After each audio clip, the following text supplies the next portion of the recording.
বাবা সাহেব ডক্টর আম্বেদকরের 6 ডিসেম্বর হচ্ছে মহাপরিনির্বাণ দিবস এবং এই মহাপরিনির্বাণ দিবসে এখন আমাদের মুসলিম সম্প্রদায়ের লোকেরা বাবা সাহেবকে মসিহা বলে মেনে নিয়েছে এবং এটা এরা চাইছে যদি 6 ডিসেম্বর এই ধরনের ষড়যন্ত্রমূলক এই মুসলমান সমাজ যদি ফুল না বাড়ানো যায় তাহলে এসসি এসটি ওবিসি সমাজের সাথে মুসলমানরা যাতে না দাঁড়ায় এই জন্য বাবরি মসজিদের একটা প্রোপাগান্ডা পরিকল্পনা মাফিক তৈরি করা হচ্ছে যাতে এরা বিভাজন করে রাখতে পারে আমাদের এসসি এসটি ওবিসি মাইনরিটি সমাজকে। এদিকে বাবা সাহেবের মহাপরিনির্বাণ দিবস আর সেই দিনে কিন্তু 6 তারিখে বাবরি মসজিদ ধ্বংস করা হচ্ছে। আবার একদিকে বলা হচ্ছে যে না এই 6 ডিসেম্বরে বাবরি মসজিদ আমরা মানাবো। তো এই বিষয়টি আপনি কিভাবে দেখছেন? দেখুন, সব থেকে বড় ব্যাপার যেটা বিষয়টা গুরুত্বপূর্ণ বিষয় যেটা হচ্ছে কি এই যে বিজেপির ফুল আর টিএমসি যে ফুল আছে না আমাদের এসসি এসটি ওবিসি আর মাইনরিটি সমাজকে ফুল বানানো একটা হচ্ছে ষড়যন্ত্র। কারণ সারা দেশ জুড়ে জানে যে ভারতবর্ষে নয় পুরো ইন্টারন্যাশনাল জুড়ে বাবা সাহেব ডক্টর আম্বেদকর সাহেবের 6 ডিসেম্বর হচ্ছে মহাপরিনির্বাণ দিবস এবং সেই মহাপরিনির্বাণ দিবসে পুরো দেশ জুড়ে এসসি এসটি ওবিসি মাইনরিটি সমাজরা একটা সংকল্প পালন করে। সংকল্পটা কি না বাবা সাহেব যে সন্দেশটা আমাদেরকে দিয়ে গেছিলেন এসসি এসটি ওবিসি মাইনরিটি সমাজের মধ্যে একটা কায়েম করা, এই সংকল্প থেকে মানুষকে ডাইভার্ট করার জন্য একটা বাবরি মসজিদের একটা প্রচারেরা পরিকল্পনা মাফিক করা হচ্ছে, যেটা হচ্ছে কি আমাদের এসসি এসটি ওবিসি সাথে মুসলিম সমাজকে ফুল বানানোর একটা ষড়যন্ত্র মাত্র, দ্বিতীয় কিছু না। 6 ডিসেম্বর দিনটা কেন বেছে নেওয়া হচ্ছে বারবার? কারণ 6 ডিসেম্বর হচ্ছে একটা ঐতিহাসিক দিন। ঐতিহাসিক দিন কোনটা?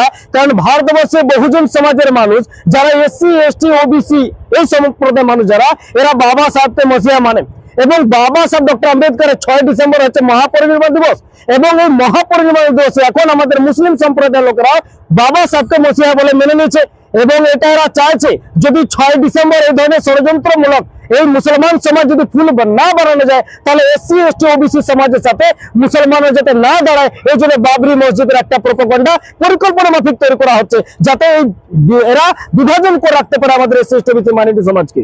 মানে কোথাও না কোথাও আপনি বলতে চাইছেন যে বাবা সাহেবের যে উদ্দেশ্য বিচারধারা সেটাকে বন্ধ একদম খতম করে দেওয়ার পরিকল্পনা। 100% বাবা সাহেব যে একটা দিতে চাইছেন এসসি এসটি ওবিসি মাইনরিটি সমাজের মধ্যে এটাকে বিভাজন করে একটা ষড়যন্ত্র মাত্র, যাতে বিজেপি এবং আরএসএস এবং পশ্চিমবাংলা টিএমসি মমতা বন্দ্যোপাধ্যায় সবাই সামিল আছে এখানটাতে এটাকে মানে আমাদের মধ্যে ইউনিটিটা যাতে নষ্ট হয়ে যায় এই নষ্টটি তৈরি করার জন্য। আজকে দেশে বাবা সাহেবের নামে দেখা গেল যে ইউনেস্কো যেখানে বাবা সাহেবের মূর্তি আজকে রাখা হয়েছে সসম্মানে, কিন্তু এই দেশে বাবা সাহেবকে আজকে অনেকে অসম্মান করছে, কি বলবেন?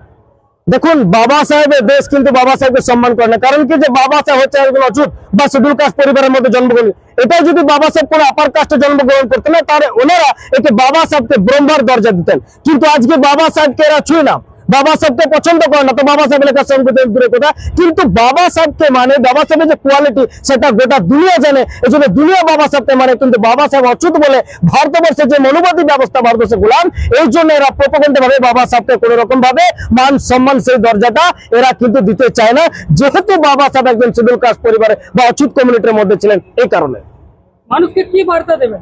বার্তা আমি একটাই দেবো যে পুরো ভারতবর্ষের ব্যাপী আজকে যে হালাত আমাদের এসসি এসটি ওবিসি মাইনরিটি সমাজের হচ্ছে এর একমাত্র সমাধান হচ্ছে কি যে এসসি এসটি ওবিসি এবং কনভার্টেড মাইনরিটির মধ্যে একটা ইউনিটি কায়েম করে এই দেশে বহুজন সমাজে রাজ না আসা পর্যন্ত আমাদের বর্তমান যে সমস্যা আছে সমস্যা থেকে আমরা সমাধান হতে পারবো না। এর একটা সমাধান যে আমাদের এসসি এসটি ওবিসি এবং কনভার্টেড মাইনরিটির মধ্যে একটা ইউনিটি, এই ইউনিটি যতক্ষণ না মজবুত হয় ততক্ষণ কিন্তু আমাদের সমাজের সমস্যাকে সমাধান করা সম্ভব না। এই ইউনিটির বার্তা আমি আজ আপনার মাধ্যমে পুরো দেশের জনতাকে আমি দিতে চাইবো।